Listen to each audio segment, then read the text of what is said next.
Olá! Vamos à primeira aula do curso de Reiki de limpeza de entidades negativas. Meu nome é Jane Nadal Arrojo, sou do Arrojo Espaço Terapêutico. E junto comigo, administrando esse curso, Marinalva de Souza Oliveira, do Florescer Amor e Cura. Nosso curso tem certificado registrado na ABRAT. Para caso você perca o seu certificado, você consiga entrar no site e retirar o certificado novo, ok? Primeiro teremos que entender o que é a negatividade e como ela nos influencia. Há coisas que são tangíveis e coisas que não são tangíveis. Se olharmos para nós, o cérebro é tangível, a mente não é tangível. Então, os pensamentos negativos não são tangíveis e nós não podemos saber como eles nos estão afetando e como nós podemos nos proteger deles ou como evitá-los. Quando alguém nos ataca fisicamente, nós procuramos detê-los fisicamente pela força ou qualquer método que acharmos apropriado naquele momento. Assim também, como quando somos atacados espiritualmente, a nossa única proteção é protegermos-nos do poder das nossas mentes, usando o lado direito do cérebro, o que vai gerar uma luta espiritual. Mas a maneira mais eficaz é de estarmos sempre protegidos espiritualmente. Primeiro, teremos que entender que essas coisas de que estou dizendo são verdadeiras. Mas o homem comum não tem conhecimento absolutamente nenhum dessas coisas e sofre. O que é o espírito? Um reino invisível e sutil, sintonizado pela intuição que capta os pensamentos, sentimentos e ambientes de fora de si mesmo. Ser médium significa estar em contato com este reino. Por isso é que aquele que é médium usa mais o lado direito do cérebro. Isso aponta para o sexto sentido, que significa que, acima de tudo, temos de tomar consciência desta nossa capacidade inerente e ser capaz de utilizá-la.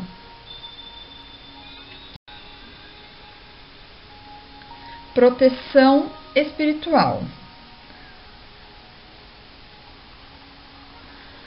Criar um escudo protetor em redor da sua aura ou criar um espaço seguro em torno do seu corpo, detectar pensamentos indesejados, sentimentos e vibrações e prevenir a perda de energia para outras pessoas ou lugares. A proteção espiritual é muito importante para nós, pois mantém longe as energias indesejadas e as emoções que, não sendo nossas, ainda assim nos afetam. Você deve estar se perguntando por que precisa de proteção espiritual. O que acontece é que cada lugar tem uma memória, e se em algum momento houve uma briga, a energia fixa-se. Imagine que entra na sua casa e vai para a sua sala e senta-se lá, mas sente-se pouco à vontade ali e com um sentimento de terror. Nisso, entra sua esposa e diz que foi um mau dia, que ela e o irmão brigaram na sala, e aí você entende por que é que se sentiu mal. O que aconteceu é que a sua sala tinha registrado a memória da briga, as energias estavam perturbadas e isso afetou a sua aura. Então, veremos outro exemplo, em que você entrou no escritório do seu superior e, ao entrar, sentiu-se invadido por sentimentos de medo e frustração. E você senta-se e o seu chefe olha para si. Você sente-se enfraquecer e ele pergunta ali com uma voz ríspida por que é que demorou tanto tempo. Você responde que não demorou nada e ele diz que não interessa, para falarem de negócios. Você fica a saber que o patrão esteve a falar com seu chefe, dizendo-lhe que não estava satisfeito com os resultados do trabalho. Então, quando entrou no escritório, ele projetou na sua aura toda a frustração que estava a sentir, porque você não estava à espera disso. Então, assim, acontece a gente entrar num lugar, se sentir sugado, com dor de cabeça, porque a energia do ambiente não tá legal, tá? Com esse reiki de limpeza, a gente tanto pode fazer a limpeza na pessoa como no ambiente, tá bom? Então, isso significa que devemos ter sempre as nossas proteções ativas para evitar esse tipo de coisa. Mas isso não é possível, pois há sempre outras coisas acontecendo na mente. Assim, é exatamente por isso que o reiki serve. Ele desenha o símbolo no seu corpo e está sempre protegido. Depois de tudo isso, chegamos a outra pergunta: o que é uma aura? O símbolo do reiki ele só pode ser desenhado no corpo depois que você for sintonizado, tá bom? Você só pode fazer uso do símbolo dessa proteção depois que você for iniciado no reiki de limpeza. A aura. O que é a aura? A aura é um campo de energia sutil e luminoso, constando de diversas camadas que envolvem o corpo físico. A aura tem 7 camadas e normalmente estende-se 8 metros a partir do corpo físico. As camadas da aura. A primeira camada, o corpo físico. A segunda camada, corpo etérico, que reúne todos os chakras inferiores, os meridianos da acupuntura, são as linhas energéticas desse órgão. A terceira camada, corpo astral interno, em torno do coração, conexão entre a alma e a matéria e o cordão de prata. Quarta camada, corpo psíquico, ego e tem de ser dominado. Quinta camada, corpo espiritual, reúne todos os chakras superiores. Cada pensamento desenha uma linha de energia nesse corpo. Sexta camada, corpo divino. O potencial espiritual está relacionado com a qualidade e quantidade de energia dessa camada. Sétima camada, o corpo astral exterior em contato com o macrocosmo exterior. Então, essa é a imagem de todas as camadas que nós temos aí no plano espiritual, tá bom? Plano astral. O corpo astral. Nós não temos só esse corpo físico, temos 4 corpos. Quando saímos do corpo na viagem astral, o corpo que projeta é o corpo astral. Ele tem a sua consciência. O corpo sutil é que faz a viagem astral.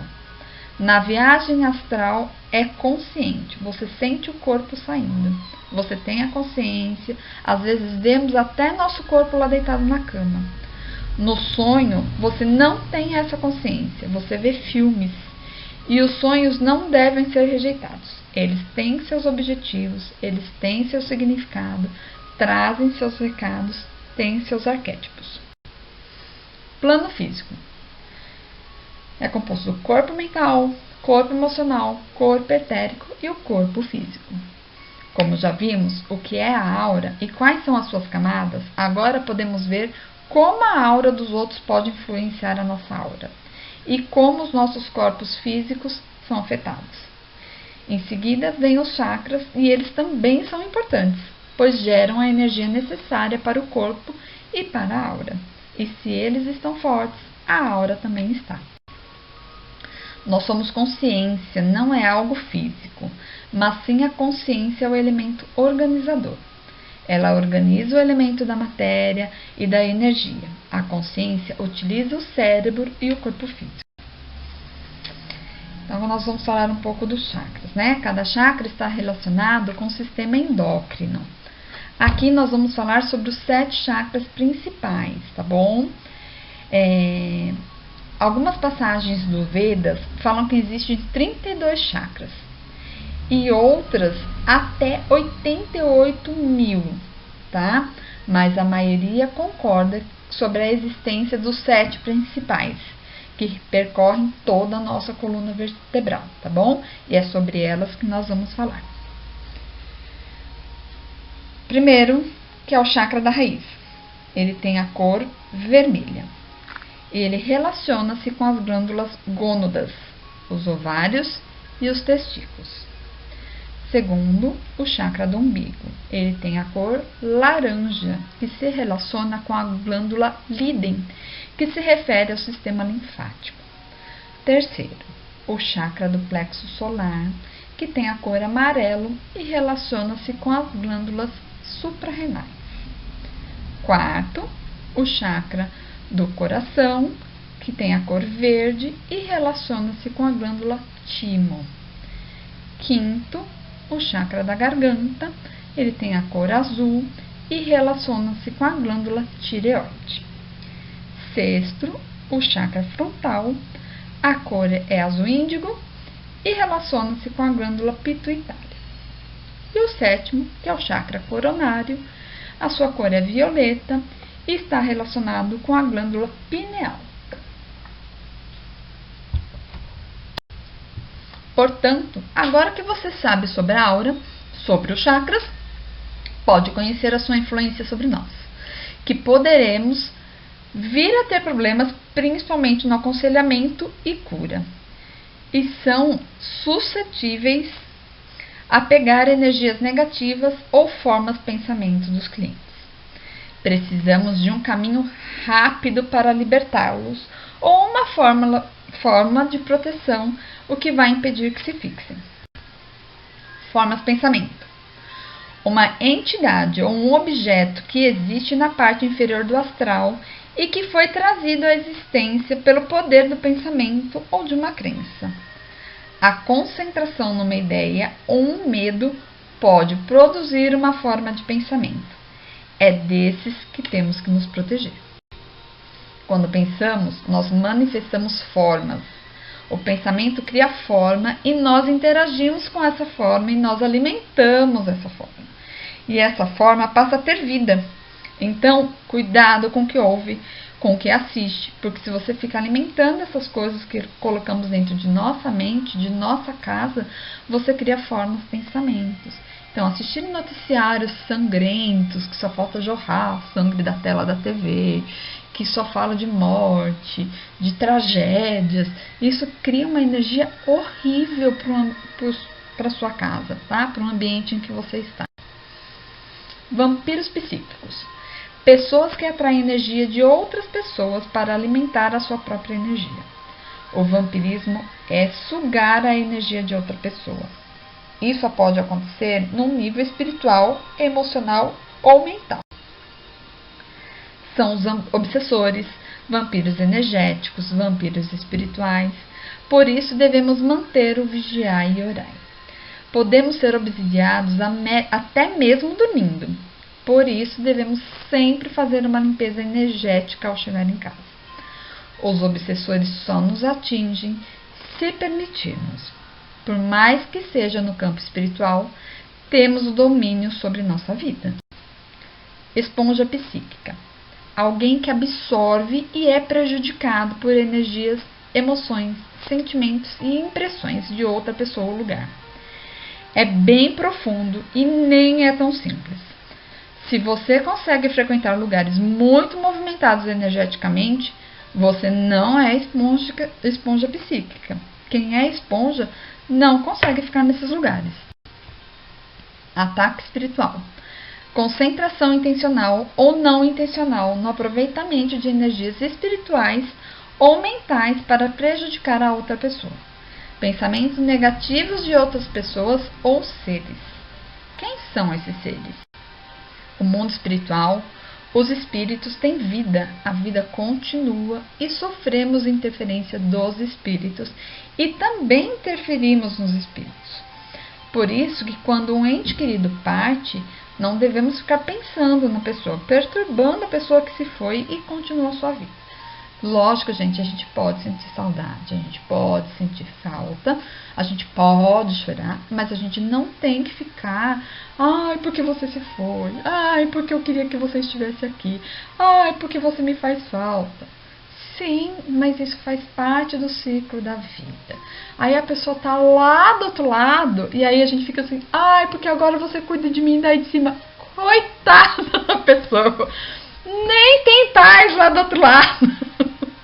Vamos manter o nosso equilíbrio aqui e deixar com que permitir que eles façam a evolução deles lá do outro lado, que eles continuem o aprendizado e o trabalho deles lá do outro lado também. Um dia nós também partiremos e também estaremos lá do outro lado, juntos, trabalhando e construindo um novo ciclo, né? Encosto. Outra pessoa, ser vivo ou morto, influenciando negativamente alguém através de uma ligação áurica. Formas de pensamento podem anexar-se psiquicamente a pessoas ou objetos. Outra razão para nos sentirmos drenados ao estar em alguns lugares por algum tempo é que há estresse geopático nesse lugar e devemos evitá-los. Estresse geopático. Estresse geopático é criado pela radiação eletromagnética, linhas-lei, rios subterrâneos e sistemas de metrô e outras coisas do gênero. Muitas vezes é conhecido como síndrome do edifício doente. Ela pode afetar adversamente o sistema imunológico, bem como a proteção psíquica inata do corpo. Ele pode atrair entidades não físicas, fantasmas ou registrar e manter a energia de certos eventos. Se vocês entrarem na internet e procurarem sobre estresse geopático, vocês vão encontrar matérias incríveis falando sobre isso. Penetração psíquica. Energia, pensamentos ou sentimentos de outra pessoa passando pelas defesas naturais do corpo, passíveis de causar dano ou esgotamento de energia. Bem, essas são as coisas que são conhecidas por serem eficazes contra os ataques psíquicos e proteger-se de coisas sutis.